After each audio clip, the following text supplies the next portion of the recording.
Bueno, aquí estamos realizando nuestro trabajo de investigación acerca de la Grecia antigua.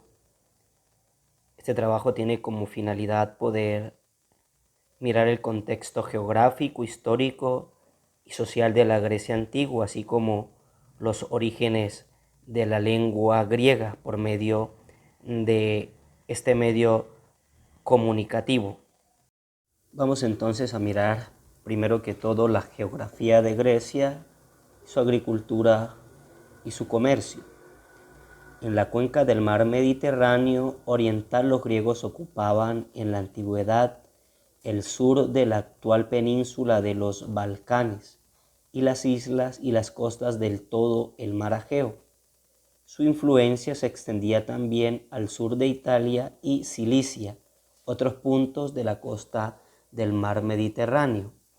Son varios los mares que circundan la casi totalidad del país mediterráneo, jónico, recortando sus costas de modo que abundan los buenos puertos que hacen posible el comercio con las numerosas islas. El suelo de la mayor parte de Grecia era poco fértil. La agricultura solo era factible en algunas llanuras en las que se cultivaba preferiblemente la vid y el olivo. Miremos también que la economía de Grecia estuvo muy influenciada por su situación geográfica. En plena cuenca del mar Mediterráneo, el clima mediterráneo no es propio para desarrollar una rica agricultura. A esta dificultad se añadió la peculiaridad del terreno muy montañoso. Grecia contaba con escasas tierras fértiles para el cultivo, que estuvo basado fundamentalmente en los cereales, trigo y cebada. También se cultivaba la vid para la elaboración del vino y la vid. La ganadería suplementaba las actividades agrícolas. Se criaban fundamentalmente cabras, ovejas y cerdos, también bueyes y caballos. Especial relevancia alcanzó la artesanía. Los griegos fueron especialistas en la fabricación de determinados artículos como los metales para las armas, pero sobre todo se destacó la cerámica. Esta se exportaba en grandes cantidades por todo el Mediterráneo y el Próximo Oriente, siendo muy apreciada por los diversos pueblos de la antigüedad. El comercio constituyó sin duda la actividad económica más relevante. Una importante flota mercante surcaba el Mediterráneo. Los intercambios se realizaban en moneda, fundamentalmente de plata, extraída de las minas. Los yacimientos mineros más importantes fueron los de Laurión, pertenecientes a Atenas. Muy pronto, en la historia de Grecia, su posición geográfica y la necesidad de importar grano forzaron a su población a embarcarse en el comercio marítimo. Las áreas geográficas en las que los griegos encontraban el trigo que necesitaban eran Cirenaica, Egipto, Italia, especialmente el área de la Magna Grecia y la isla de Cilicia y las regiones que rodeaban el Mar Negro. Atenas y Corinto servían como estaciones de paso del comercio para las islas del Mar Egeo. Además del grano, se importaban productos como el papiro, especies, productos de manufacturas, metales y materiales de construcción de naves como la madera, el lino o resina. Por otra parte, las ciudades griegas exportaban vino, cerámica y aceite de oliva. Atenas vendía el mármol. Para la compra y la venta de todo lo que se comercializaba, era muy famosa en la antigüedad griega la moneda llamada búho ateniense. Las monedas tenían varios usos en el mundo griego. Primero, servían como dinero para realizar intercambios comerciales, siendo utilizadas en las ciudades y estados. sobre todo para la contratación de mercenarios y el pago de los ciudadanos. Segundo, como una forma de almacenar metales preciosos. Miremos entonces ahora la historia de la lengua griega. El griego es una lengua de familia lingüística indoeuropea. El griego es la lengua aún en uso que tenemos atestiguada por escritos desde fechas muy antiguas y que ha dejado una huella en la tradición cultural europea.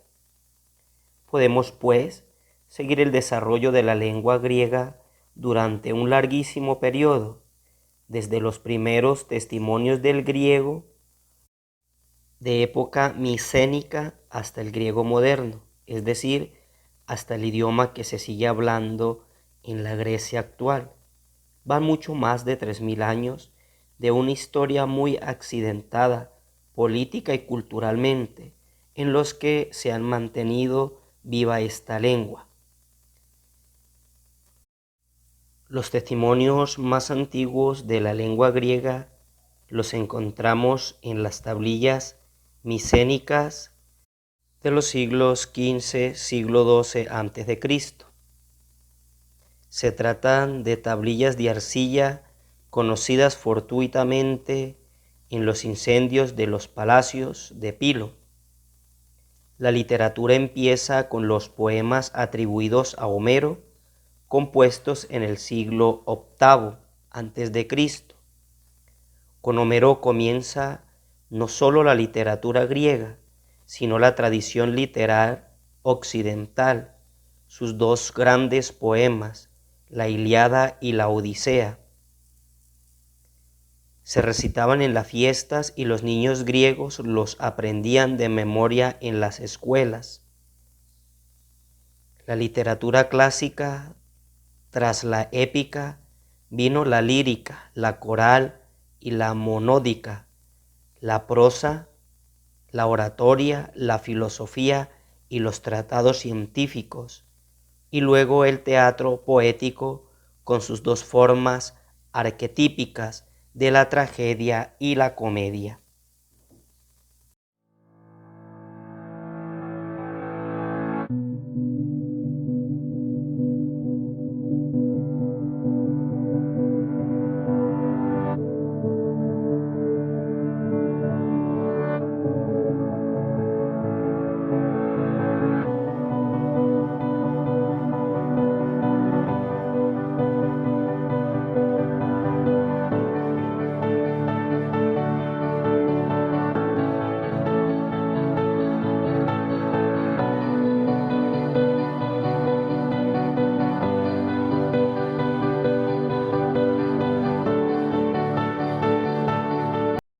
En el siglo V a.C., los intereses de los griegos chocaron con los de los persas en la zona de Asia Menor, lo que provocó tres grandes guerras entre los dos pueblos, las famosas guerras médicas.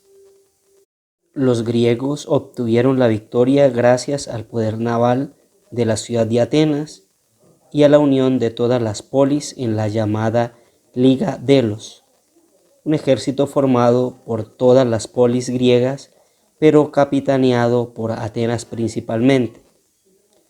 Derrotados los persas, los atenienses lideraron el triunfo.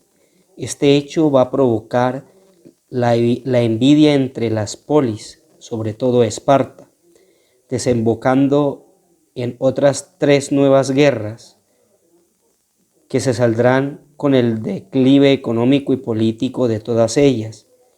Estas guerras reciben el nombre de Guerras del Peloponeso. En el siglo IV, el rey Filipo de Macedonia conquistará y unificará las polis bajo su mandato, y posteriormente su hijo Alejandro Magno extenderá la cultura griega por su enorme imperio helenístico. Miremos también un contexto político de la antigua Grecia. A lo largo del periodo arcaico, siglo VII al siglo V a.C., y del clásico, el siglo V, las polis fueron la verdadera unidad política. las cuales constituyeron entidades independientes y soberanas cuyos límites estaban marcados por barreras naturales.